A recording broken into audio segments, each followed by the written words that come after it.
Hello, chess enthusiasts! Welcome back to the Chess Ventura channel. In today's video, we're going to explore a highly aggressive and deadly gambit opening when playing as white. This opening might just become one of the most beautiful chess openings you'll ever play. Without further ado, let's jump right into the first trap.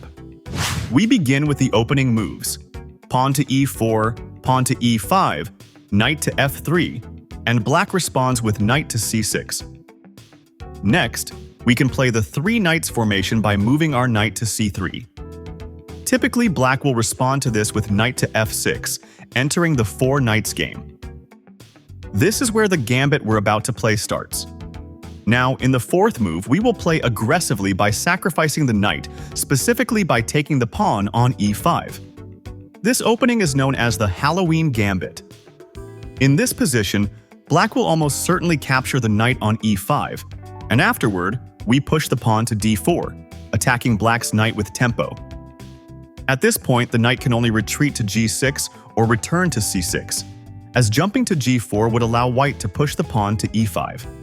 As we can see, black's two knights are both under threat, and one of them will inevitably be lost in the following moves. This is why moving to c6 or g6 is a much safer choice for black. First, let's examine what happens if black saves the knight by retreating to c6. Here, we respond with the pawn to d5, attacking the knight again. As we can see, by sacrificing the knight earlier, we gain the opportunity to continue pushing pawns while attacking black's knight. This situation is sure to frustrate your opponent, especially if they are unfamiliar with this gambit. In this scenario, black's two logical responses are to move the knight to e7 or e5. Suppose black retreats the knight to e7. We then push the pawn to e5, attacking the knight on f6. This forces the knight back to g8, after which we advance the pawn to d6, attacking black's knight once more.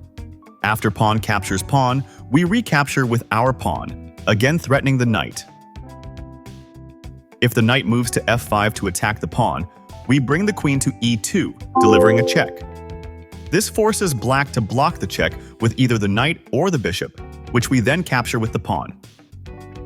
Later, we can develop the bishop to f4 and castle, ensuring quicker development of our pieces. Let's return to the previous position. Now, the second option for black is to move the knight to e5, which is the most commonly chosen move. If the knight does move to e5, we immediately attack it again with the pawn to f4. The only safe square for the knight is g6. Next, we push the pawn to e5, once again attacking black's knight. If black tries to pin the pawn with the queen to e7, it won't work because we can simply play the queen to e2, renewing the threat against the knight on f6. For this reason, most black players will opt to retreat the knight to g8 after pawn e5. We then push the pawn to d6, inviting an exchange of pawns. Black's best response here is to capture the pawn, and we recapture with our pawn. As we can see, white now has a very strong pawn structure, controlling c7 and e7, which severely hampers black's ability to develop their pieces.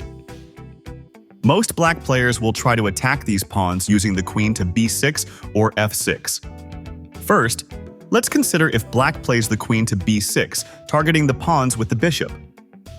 We respond with the knight to b5. Not only does this defend the pawn, but it also threatens a rook check on c7. Consequently, black's most logical response is to move the king to d8. We then push the pawn to f5, driving the knight away from g6. If the knight moves to h4, it will be lost after bishop to g5, delivering a check. Therefore, the only safe square for the knight is e5, after which we can continue developing the bishop while threatening black's knight. Black will likely try to support the knight with the pawn to f6. If black indeed plays pawn to f6, we place the queen on d2, preparing for a queenside castle. Suppose black attempts to attack the knight and thinks they can win the pawn on d6. We respond with bishop to e3, attacking the queen. Once the queen moves to c6, we continue with queen to e5, delivering a check. This forces the king to e8, followed by a knight jump to c7, delivering a rook check. When the king moves to f7, we capture black's rook. Afterward, we can castle queenside. If black recklessly captures the pawn on d6 to prevent white from castling, it's a grave mistake. White has a deadly move with queen to d5, delivering a check. The king is forced to e8, and we follow with a rook move threatening the queen. If the queen tries to escape, for example by capturing the pawn on f5, we then take black's bishop with the rook, resulting in a checkmate. Let's return to the previous position.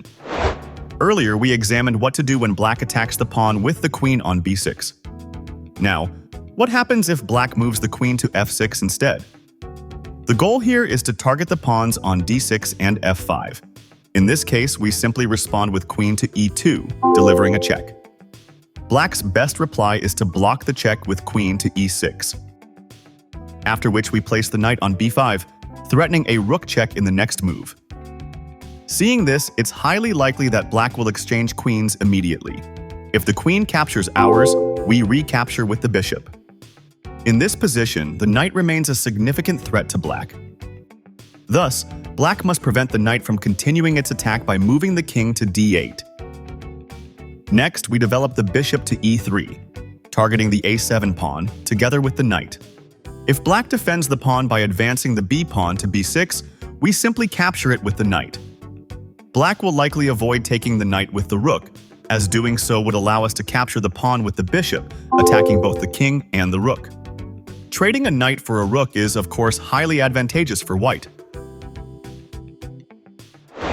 One common mistake black makes here is pushing the pawn to a6, aiming to force the knight to move so black can capture the pawn on d6. This is a critical error because we have a powerful move with bishop to b6, delivering check. The king is forced to e8, followed by knight to c7, delivering another check. When the king moves back to d8, we capture the rook with the knight, delivering a discovered check. From here, we can continue with a series of discovered attacks while capturing black's pawns. Eventually, we can castle to bring our rook into the attack. With such an advantage, if you still can't secure the win, then something is seriously wrong. Let's backtrack. After the pawn to d5, we've already examined black's response with the knight to e5. But what if the knight retreats to b8? As before, we attack the knight by advancing the pawn. When the knight moves back to g8, we push the pawn to d6, offering an exchange. Once black captures the pawn, we recapture with our own pawn. Whatever move black plays next, your response should be to bring the knight to b5. This is a critical move to remember when playing the Halloween Gambit. If black defends the c7 square with the knight, we proceed by developing the bishop to c4. Even if the queen checks us, we can block the check with the bishop. If the queen attacks the light-squared bishop, we can protect it with the queen to e2. As we can see, white has very active pieces, while black struggles to develop theirs. Later, we can castle queenside, putting us in a strong position to win the game. Let's backtrack again. We've previously explored all the main lines where black's knight moves to c6. Now, let's consider black's other response, moving the knight to g6. We start with pawn to e5, attacking the knight on f6. Here, the knight can only retreat to g8. After that, we place the queen on f3. If black plays pawn to d6, we can develop the bishop, increasing pressure on the f7 pawn. A common mistake black makes here is playing bishop to e6, aiming to exchange light-squared bishops. In this case, we respond by capturing the b7 pawn with the queen. If black's bishop captures ours, we deliver a check on c6, simultaneously attacking black's light-squared bishop. After the king moves, we capture the bishop with the queen. Another popular move for black is developing the bishop to b4, pinning our knight to the king. If your opponent plays this, simply respond with bishop to c4, targeting the weak f7 pawn. This forces the queen to defend the pawn. Then, we castle kingside.